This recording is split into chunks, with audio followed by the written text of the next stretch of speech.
All right, y'all. I gotta talk about this fight. F.A. Ajagba versus Frank Sanchez. This is a fight that myself and Trey X have talked about. And shout out to Trey X and Marlo's Corner. That Trey X, we talked about this potential of this fight ever since Frank Sanchez filled in and fought Brian. I think it was Brian Howard when F.A. Ajagba had to pull out of the fight. And we talked about how we felt that a fight between F.A. and Frank would play out. And in that time, since that, in my opinion, Frank Sanchez has improved, and F.A. Ajagba has kind of regressed or either remained stagnant. I haven't seen marked improvement. Now, granted, he's changed trainers since then, and other things have happened. And sometimes when you change trainers, it takes a while to get acclimated to that trainer's, regimen and strategies and things like that. It takes time for it to actually mesh. But what FA has done is remain undefeated, and he's remained knocking people out. So you can't take that away from him. But for me, I think it's a great stylistic matchup. You got the boxer puncher, and you got the puncher.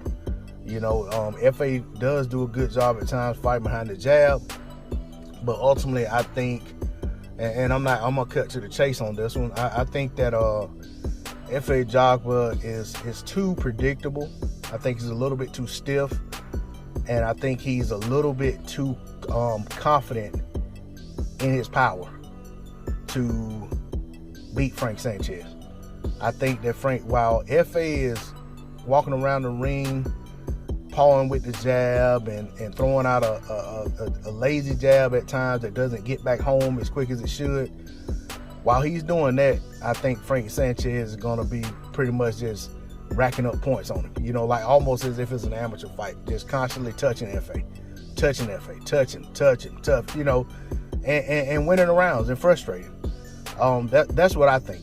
I could be completely wrong. I could be way off base with this. But just based on the body work I've seen from both guys thus far, I think that F.A. is going to be in over his head. I think that F.A. is going to be left guessing and trying to figure it all out. And I don't know that his corner will be able to get him through the moments in the fight when he gets frustrated because he's not touching this guy like he wants to, and he's constantly getting peppered by shots. And the guy's showing him angles that he's not used to seeing. The guy's foot movement is levels above what he's used to being in with, or levels above where his foot movement is, his footwork is. So I think all of those things lend themselves to F.A. having a long, rough night. Now, all of that being said, if F.A. is able to set up his power and land that big right hand, it is a possibility that he could have Sanchez on the canvas. And it's a possibility if he lands it just right or lands enough of them that he can end the night abruptly. So F.A. definitely has a chance in this fight. He's not completely out of his elements in there. He has learned and grown over the years as a fighter. I just don't think he's where I would like for him to be or where I expected him to be at this point. But at the end of the day, Sanchez is the type of fighter that may bring that out of him. Because it's one of those fights where if you're not there, it's gonna tell. And if you got it in you to get there, this is the guy you better get there with. You better get there against.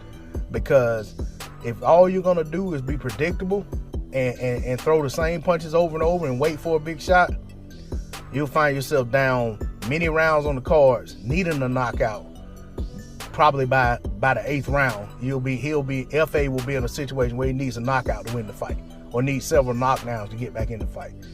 So, that's my take on it. I could be totally wrong, could be totally right, could be somewhere in the middle, but that's the way I see it. And I definitely look forward to the fight. But that's all I got on D-Lo 404 Boxing. Like, share, comment, subscribe. I'll catch y'all next time. I'm out. Peace.